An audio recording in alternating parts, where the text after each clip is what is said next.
قرآن کریم میں جگہ جگہ جہنم کی ہولناک عذاب کو ذکر کر کے اس سے ڈرایا گیا ہے، جس کے تصور ہی سے رونگٹے کھڑے ہو جاتے ہیں۔ اس سلسلے کی بعض آیات بیان کی جاتی ہیں کہ جہنم کی آگ کو دہکانے کے لیے ایندھن کے طور پر انسان اور پتھر استعمال ہوں گے۔ وقودها الناس والحجارہ کلما نضجت جلودهم بدلناهم جلودا غیرها لیذوقوا العذاب۔ یہ اہل جہنم کی کھال جب آگ سے جل جائے گی تو فوراً دوسری نئی کھال ان پر چڑھا دی جائے گی تاکہ برابر شدید تکلیف کا احساس ہوتا رہے۔ لہم من جہنم مہاد ومن فوقہم غواش، آگ ہی جہنمیوں کا اوڑھنا اور آگ ہی بچھونا ہوگی۔ یسقی من ماء صدید یتجرعہ ولا یکاد یسیغہ، جہنمیوں کو پانی کی بجائے سڑا ہوا پیپ پلایا جائے گا جسے انہیں نہ چاہتے ہوئے بھی زبردستی پینا پڑے گا۔ سرابیلہم من قطران وتغشی وجوہہم النار، جہنمیوں کا لباس گندھک کا ہوگا جس میں آگ جلدی لگتی ہے اور آگ ان کے چہروں کو جھلسا رہی ہوگی۔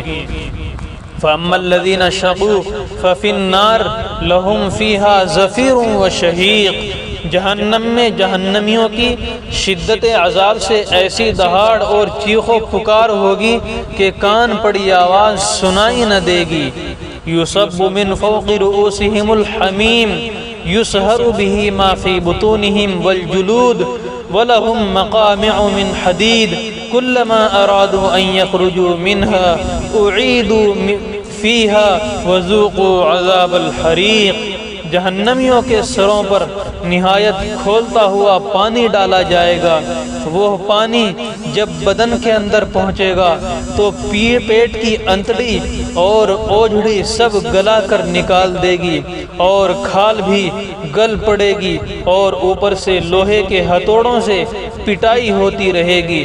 بہت کوششیں کریں گے کہ کسی طرح جہنم سے نکل بھاگیں، مگر پھر انہیں جہنم میں ڈھکیلا جاتا رہے گا اور کہا جائے گا کہ جلنے کا عذاب چکھتے رہو۔ تلفح وجوہہم النار وہم فیہا کالحون، ہر طرف سے آگ میں جلنے کی وجہ سے جہنمیوں کی صورتیں بگڑ جائیں گی۔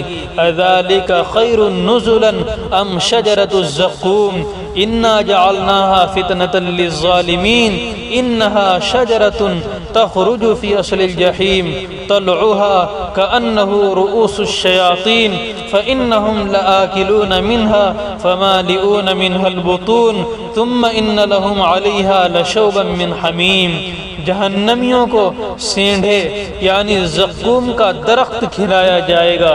جب جہنم کی پیداوار ہوگا جو شیطان نما نہایت بدصورت ہوگا، اسی کو کھا کر جہنمی پیٹ بھریں گے اور اوپر سے جب پیاس لگے گی تو سخت ترین کھولتا ہوا پانی پلایا جائے گا۔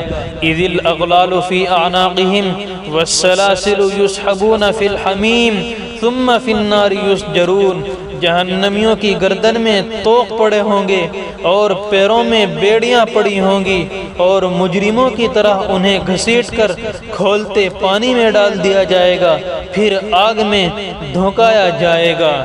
ثم الجحیم صلوہ ثم فی سلسلۃ ذرعها 70 ذراعا فاسلکوہ خذوہ فغلوہ ثم الجحیم صلوہ ثم فی سلسلۃ ذرعها 70 ذراعا فاسلکوہ، کافروں کو 70 گز لمبی زنجیروں میں جکڑ کر جہنم میں لایا جائے گا۔ علیہا ملائکۃ غلاظ شداد لا یعصون اللہ ما امرہم ویفعلون ما یؤمرون، جہنم کے پہرے پر نہایت زبردست قوت والے اور سخت گیر فرشتے مقرر ہیں جو اللہ کے حکم کی تعمیل میں ذرہ برابر بھی کوتاہی نہیں کرتے، یعنی نہ وہ جہنم پر رحم کھائیں گے اور نہ وہ انہیں چکمہ دے کر کوئی جہنم سے نکل سکے گا۔ اس کے علاوہ بھی قرآن کریم کی بہت سی آیات میں جہنم کے عذاب کی تفصیلات مذکور ہیں جن سے جہنم کی وحشت ناکی کا اندازہ لگایا جا سکتا ہے۔ اللہ